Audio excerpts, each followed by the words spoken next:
시청자 여러분 안녕하세요. 미스터리 점사 토크쇼 신들러리스트 MC 지수연입니다. 오늘도 영감한 선생님들과 함께 이야기 나눠볼 텐데요. 선생님 인사 부탁드립니다. 아이고, 안녕하세요. 의정부의 소호남 대걸만 신입니다.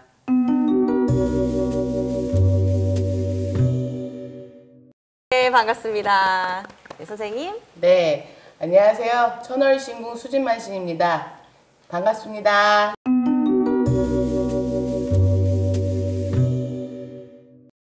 오늘도 이렇게 영감한 선생님들과 네. 함께 이야기 나눠보도록 하겠습니다. 네.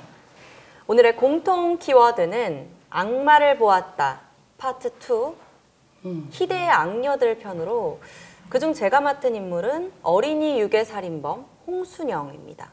그럼 지금부터 그날의 이야기를 시작해 보겠습니다. 1990년 6월 숙명여자대학교 음악대학 건물. 피아노와 바이올린, 노래 연습 등 온갖 소리들이 뒤섞여서 시끄러운 그때 작은 체구의 한 여성이 자신보다 더 작은 어린아이의 목 뒷덜미를 들고 옥상으로 올라갑니다. 두 손을 싹싹 빌며 집에 보내달라던 어린아이. 여자는 핏대가 선 눈으로 아이의 가녀린 목을 바라보죠. 아이의 목을 움켜쥔 두 손이 파르르 떨리고 아이의 몸이 축 늘어지자 그제서야 손을 놓는 여자. 학교 위 옥상에 물탱크 뒤편에 아이의 시신을 밀어넣는 그 여자는 대한민국을 떠들썩하게 했던 어린이 유괴 살해범 홍순영입니다. 그녀는 1967년 3월 2일생으로 양띠입니다. 유괴의 살해까지. 선생님이 보시기에는 그녀의 사주가 어떤가요?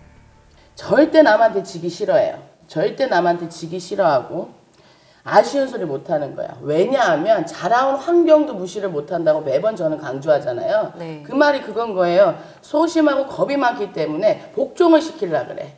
굴복을 시키려고 그래. 자기가 안 되면, 말로서 대화를 건넸을 때 안 되면. 그렇기 때문에 이 사주에는 홍염하고 괴강이 부딪히는 흉살이다. 그렇게 설명을 드릴 수 있어요. 우리가 이래요. 남한테 인기를 얻고 싶어하고 돋보이고 싶어하는 건 홍염이라고 간편하게 설명을 드리자 하면 네. 괴강은 운으로 작용했을 때는 부귀 영화를 누리게 해주지만 이게 흉으로 작용했을 때는 정말 무서운 사주예요. 선생님 보시기엔 어떠세요? 저는요, 이 양반이 정미생 3월 2일생이잖아요. 네, 그렇죠. 이 집안에는 할머니가 두 분이 분명히 계세요. 한 분은 자손이 없이 가시고 또 한 분은 불사 대신이 분명히 계세요. 이거는 홍순영의 의지대로 움직인 게 아니라 한할머니가 홍순영이한테 좌지우지를 하게끔 만들었어요. 왜? 한할머니가 한이 너무 많으신 거야. 자손도 없는 데다가 또 정식으로 홍씨네 집안에 들어와서 사모간대 머리를 못 올렸어. 그렇기 때문에 한이 많다고 봐요. 그랬기 때문에 이 자손한테 그 가물을 주느냐고 유괴까지 저지르게 만든 거예요. 두 선생님께서 내면이 약하고 오히려 소심하고 이런 부분은 또 같은 것 같은데요. 이 당시에 사건 당일의 이야기를 조금 더 해보려고 합니다. 장맛비가 주룩주룩 내리던 초여름의 어느 날 서울 송파구 방이동 올림픽 기자촌 단지 내 유치원 주변을 어슬렁거리는 한 여자, 홍순영이죠. 그렇죠. 유치원 현관에 꽂혀있던 노란 우산 하나가 그녀의 눈에 들어옵니다. 난초반 곽양. 홍순영은 곧바로 공중전화로 가 유치원에 전화를 겁니다. 원장님, 저 난초반 곽양 엄마인데요. 우리 곽양 30분 일찍 보내주세요. 그렇게 평소보다 30분 먼저 유치원을 나선 곽양은 다시는 유치원으로 돌아오지 못하게 됩니다. 어떤 애군이나 흐름이 작용했기에 홍순영에게 곽양이 눈에 띄었던 걸까요? 노란 우산이 눈에 띄었던 이유가 있어요. 할머니가, 조상 할머니가 불사 대신이었는데 찾아주지를 않아주니 어린이집에 찾아갔을 때 노란 우산으로 눈에 보이게 해서 거기에 쓰여있는 이름을, 응? 택한 거 아니에요. 그 자손을. 그러면서 유괴를 해서 살인까지 한 거 아니에요. 그 할머니가 찾아달라고, 본인을 찾아달라는 그 느낌까지 다 준 거예요. 그래서 행위까지 그렇게 만들어 놓은 거야 지금. 강력하게 그렇죠. 위해서 조상신이 씌었기 그렇죠. 때문이다. 이렇게 보시는 거죠? 그렇죠. 선생님께서는 어떠세요? 대표적인 리플리 증후군의 사례죠. 그게 네. 뭐냐면 허언증이에요. 내가 내 자신을 상상을 해서 거기에 빠져드는 거야. 그렇다 보니까 저는 그렇게 생각을 해요. 살은 누구나 갖고 태어나지만 그 살을 닦고 살으라고 사람으로 태어나는 건데, 그 살을 운으로 항상 강조하듯이 운으로 이용을 했다 그러면 굉장하게 인기 많아야 되는 사주예요. 네, 정말 저로서는 이해하기 어려운 부분이 홍순영의 아버지는 경기도의 부천시 상가 건물주로 굉장히 집안이 상당히 유복했다고 합니다. 사남매 중 셋째 딸이었던 홍순영은 대학 입시에 실패하면서 대학생을 이제 갈망하게 되는데요. 갖고 싶은 거는 거짓말을 해서라도 가져야 했던 그녀는 학생증을 위조해 가짜 대학생 행세를 하기 시작합니다.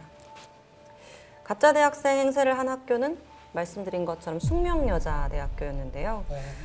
그녀가 유괴한 곽양을 살해한 장소도 숙명여대 옥상으로 숙명여대랑 홍순영, 어떤 관계가 있을까요? 이 홍순영 자체 아까도 말씀드렸듯이 거짓말로 성을 쌓았잖아요. 그러다 보니까 분명히 무너질 걸 안단 말이야. 네. 그걸 인지할 수 있는 사주는 맞아요. 왜? 부유한 집안이었고 뭐 먹고 살기 바빠서 나가서 돈 벌 사주도 아니었고, 제가 볼 때는 홍순영 자체에서만 보자 하면 인간에서의 욕심이 더 컸다고 봅니다. 저는. 그러다 보니까 사랑도 그렇고 자기의 지위도 그렇고 거짓말로 그게 안 되니까 극단적으로 변해버리는 홍염과 괴강의 흉살의 대표적인 예이죠. 네. 네. 선생님은 어떻게 보세요? 이 양반이 정미생 3월 2일생이에요. 할머니가 두는데 얼마나 홍시문중에 와서 할아버지 한 분에 만하느님을 두 분을 거느리고 한 집에 두 여자가 살았어요. 할머니들이 한이 얼마나 많겠어요.